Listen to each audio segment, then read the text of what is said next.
Mañanas en Libertad. La defensa de Álvaro García Ortiz, representada por la Abogacía del Estado, ha señalado en sus conclusiones del juicio a la Fiscalía Superior de la Comunidad de Madrid como posible origen de la filtración del correo confidencial de Alberto González Amador. El señor Miguel Ángel Campos sí que ha dado detalles. Ha indicado que su fuente es un hombre y que trabaja en una planta tercera, así lo mencionó en el programa Hoy por Hoy, el día 10 de enero, un día después de comparecer ante el magistrado instructor. Un hombre y trabaja en la tercera planta. ¿Saben dónde está la Fiscalía de la Comunidad Autónoma de Madrid? En una tercera planta de General Castaños. Por ahí es por donde indica la Abogacía del Estado que procede la filtración.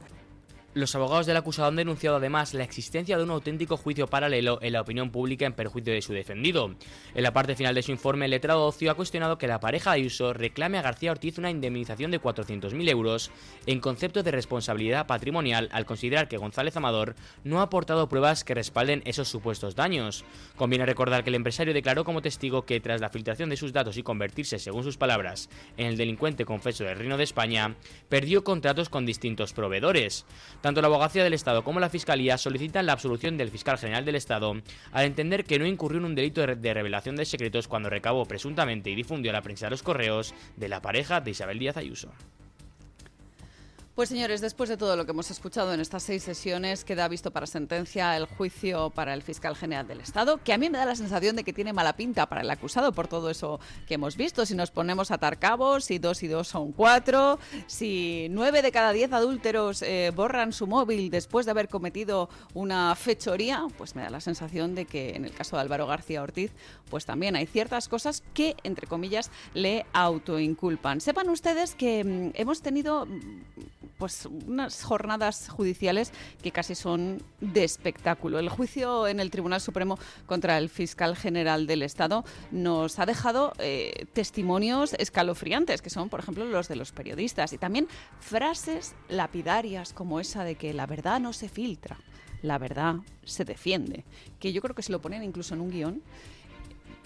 Suena tan cursi que tienen que quitarlo, ¿no? No, es que esto no queda bien, no es natural, es una cosa un poco artificial.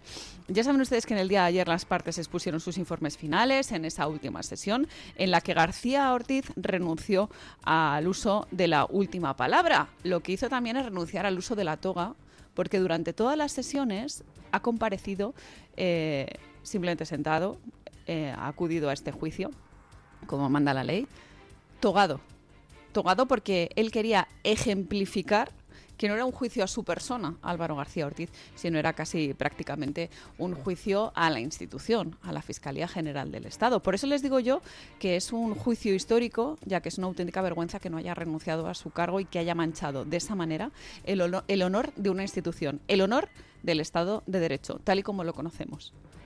Y esto lo han hecho directamente desde la Fiscalía General del Estado, concretamente el fiscal general del Estado. En cuanto a las pruebas, pues sepan ustedes que han insistido mucho en estos puntos, ¿no? En las declaraciones, en los testimonios sobre quién filtró ese controvertido correo electrónico del caso de González Amador. Y sobre todo, la defensa hace alusión a que todo el caso se basa en una serie de indicios, pero lo cierto es que, aunque en un momento determinado quieren hacer ver que es un juicio paralelo que está sufriendo el fiscal general del Estado, hay que decirles que directamente fueron ellos los que empezaron. Fue directamente el fiscal general del Estado el que empezó con este juicio llevándolo a los medios de comunicación. Ya no estoy hablando directamente de la filtración, sino de esa actividad en la que quiso rápidamente emitir una nota de prensa, en la que posteriormente él mismo, Álvaro García Ortiz, el fiscal general del Estado, dijo que era el último culpable de todo lo que había ocurrido en ese entorno, porque debía ganar eso que ellos llaman la batalla del relato, de contar las historias, de en un momento decir, pues las cosas eran así en vez de asá, y sobre todo de faltar a la verdad con este tipo de cosas que ellos filtran interesadamente. ¿Quiénes son ellos? Pues señores, lo tendrá que decir el Tribunal Supremo. Lo que está claro es que es una sentencia en un juicio inédito en España, un juicio histórico que se espera para finales de año. La agonía, por así decirlo, de Álvaro García Ortiz va a ser corta, teniendo en cuenta que supuestamente antes de Navidad tenemos que tener fallo y veremos en qué termina todo esto. Celia Rodríguez Alonso, secretaria de José Luis Ábalos y Santos Cerdán en la Secretaría General del PSOE, detalló ante el juez Leopoldo Puente, instructor del caso PSOE en el Tribunal Supremo, el sistema de pagos en efectivo que, según su testimonio, funcionaba en el partido. ¿Usted realizó en alguna ocasión pagos en metálico a personas vinculadas al Partido Socialista? Bueno, yo lo que hacía era rellenar unos impresos que hay de liquidaciones de gastos y, una vez firmados por el señor Ábalos, los bajaba a administración, los revisaban, y cuando ya tenían el dinero, que va en fechas, no se puede bajar a administración cualquier día, tienen unas fechas de 3 días, normalmente es la penúltima semana de mes, y cuando ya me avisaban de que estaba ese dinero, pues yo lo recogía y lo subía y lo repartía en a quien correspondiera. ¿Pero lo repartía usted en metálico? En metálico. Bueno, se lo digo porque... De la época que estábamos hablando, en la época, supongo que me estará usted preguntando, del 2017 al... Yo le pregunto por todo su periodo desde 2017 en la Secretaría de Organización. Sí. Usted ha realizado estos pagos que ha descrito en metálico. Exacto. Rodríguez Alonso explicó que desde 2017, año en que se incorporó a la Secretaría General, se realizaron pagos en metálico de manera habitual hasta finales de 2021, momento en el que se pasó a utilizar transferencias bancarias. En cada liquidación, la secretaria de Ábalos y Cerdán adjuntaba las facturas correspondientes y reiteró en varias ocasiones que era el exministro quien firmaba los impresos antes de que ella los entregara al Departamento de Administración, encargado de verificar que las sumas estaban correctamente realizadas. Bueno, señores, qué importante es tener una buena secretaria que sea discreta y que en el caso de Celia Rodríguez parece que era así. Era la secretaria de Ábalos y Cerdán y que en un momento determinado pues se ha tenido que sentar en el banquillo en calidad de testigo pues para contar según qué cosas. Y yo creo que es el caso de la declaración, entre comillas, que sale mal. La declaración que no esperaban dentro del seno del Partido Socialista, porque mientras que hay una serie de cortinas de humo extendidas en el entorno de Ferraz para que no se informe sobre esto, nosotros queremos poner el foco en cómo se llevaban a cabo esos pagos en metálico, que en muchas ocasiones han dicho que era algo que realmente estaba fiscalizado y que, según está contando la secretaria de Ábalos y Cerdán, pues no era así. No estaba tan fiscalizado, no estaba tan registrado y que por ahí se pudo cometer ese fraude. Así que hablamos hoy de cómo se pone la cosa de color hormiga, ya no solo para Ábalos y Cerdán, sino para el propio Partido Socialista, con estos procedimientos que son más bien opacos a la hora de llevar la contabilidad de una empresa. Y seguro que si ustedes son empresarios, pequeños empresarios, tienen algún negocio, incluso si son autónomos, o por qué no decirlo, si llevan la economía familiar de su casa, apuntan, oye, me he gastado esto en comidas, esto en cenas, esto en luz, esto en agua, esto en gas, esto en el alquiler y esto en gasolina, si me apuran, ¿no? Eso es lo que suele hacerse en muchos ámbitos, incluso, ya les digo, en la economía doméstica, cuando uno encima va chuchado, ¿no? Cuando le llega la nómina o la pensión y dice, es que tengo que ver uno a uno los gastos. Pues al contrario de lo que suelen hacer bien las empresas, lo que pasaba en el Partido Socialista es que había pagos en metálico que no se registraban, que esto es lo que viene a decir directamente Celia Rodríguez, la secretaria de Ábalos y Cerdán, cuando habla del efectivo en el PSOE. Y tenemos que decirles que 2 años y medio después de lo que se dijo en un primer momento, ahora el PSOE se desdice en sede judicial sobre esos pagos en metálico. Primero lo negaron, dijeron que no había y que todo estaba fiscalizado, y ahora ya ven cómo en este marco del proceso judicial pues tiene que quedar claro pues el testimonio de Celia Rodríguez, de la secretaria de Ábalos y de Cerdán. Esto, señores, es un testimonio que, al margen de lo que dicte la sentencia, lo que es un espaldarazo a la información que ha publicado, por ejemplo, nuestra compañera Ketty Garat en The Objective, esta periodista que durante mucho tiempo apuntó a esos pagos en efectivo ya no solo de los gastos de José Luis Ábalos, sino que era una práctica habitual de estos abonos que no se hacían por transferencia bancaria para que no quedaran registrados. El propio PSOE, a través de una serie de movimientos, intentaron cercenar la libertad de expresión de Ketty Garat. Incluso se comenzó un proceso judicial contra el diario The Objective, señalándolo por este tipo de informaciones. Y cuando vemos lo que dice realmente la secretaria y que verifica o certifica que sí que se hacían pagos en efectivo, pues realmente lo que hace con su testimonio es aportar más luz sobre este caso que destapó la periodista Ketty Garat. Así que nosotros, por nuestra parte, nos alegramos de que, una vez más, pues salga la verdad a la luz, porque lo que hacen los periodistas realmente es ejercer una función de control al poder, al gobierno, lógicamente, al ejecutivo de Pedro Sánchez, pero también a los partidos, que tienen mucho poder, manejan mucho dinero. Y para eso está ese periodismo libre e independiente que nos ayuda a fiscalizar a todos los poderosos para que no hagan lo que quieren, que es, entre otras muchas cosas, llevárselo crudo. José Luis Ansón, expresidente de la comarca de Cariñena, en Zaragoza, aprovechó su turno de última palabra en el juicio en el que se le acusa de prevaricación para denunciar ante el tribunal que recibió presiones de Pilar Alegría cuando ella ocupaba el cargo de delegada del gobierno en Aragón para que retirara la denuncia presentada contra Félix Bolaños tras su expulsión del PSOE. Dos cosas solo. Reiterarme en que todas las resoluciones que he firmado en la comarca han tenido sus informes de los técnicos o de los servicios jurídicos y han sido redactados por técnicos de la comarca. Y la otra cosa que quiero que conste, porque creo que es importante, es que cuando después de la última resolución pasan unos días, semanas, Pilar Alegría me llama. Quedo con ella en Zaragoza. Ella me dice que deje el partido, que deje la comarca, que retire las denuncias de los compañeros socialistas y de los amigos, y que no me preocupe, que el partido estará conmigo. Sabe que he tenido empresa de construcción y me dice que en Navarra pues que me busca tendré un trabajo que no tengo que trabajar, 60.000 euros. Conviene recordar que al ser acusado Ansón no está obligado a decir la verdad. No obstante, sus acusaciones contra Alegría se producen en un contexto en el que la empresa Servinavar de Navarra, vinculada también al sector de la construcción, está siendo investigada por su relación con Santos Cerdán en el llamado caso Koldo. Por su parte, fuentes del PSOE señalaron a El Mundo que la ministra portavoz nunca se ha reunido con Ansón y que responderán a dichas acusaciones por la vía judicial. Bueno, les traemos esta noticia para decir dos cosas. Lo primero, qué buenos son los vinos de Cariñena. Ahí lo dejamos porque este cargo del que estamos hablando viene de allí. Y la otra cuestión es otro nuevo caso de corrupción que salpica presuntamente a Pilar Alegría. Un caso de corrupción que ha sacado a la palestra un cargo socialista en un alegato ante el juez, en un alegato final en el que parece ser que iba a ser condenado. Esto es lo que se suele llamar morir matando, ¿no? Oye, ya que voy a ir para adelante, que diría Miguel Ángel Rodríguez, pues me llevo pues a Pilar Alegría por delante, ¿no?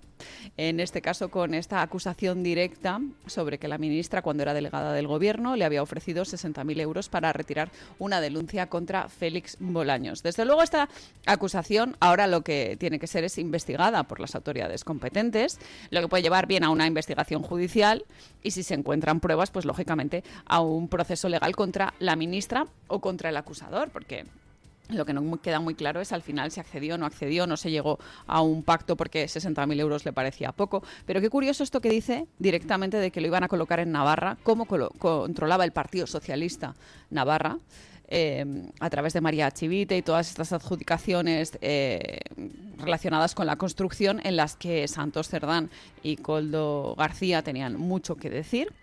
Y si se sigue adelante con este procedimiento, se podría enfrentar Pilar Alegría a una suspensión de sus funciones, mientras que el condenado, pues lógicamente también tendría que ser investigado, ¿no?, por esta acusación que ha lanzado y por su posible participación en el delito. Pero el tema está en una cosa que hemos dicho nosotros muchas veces aquí, ¿no? La delgada línea entre esa irregularidad administrativa y el delito de contratación pública, ¿no?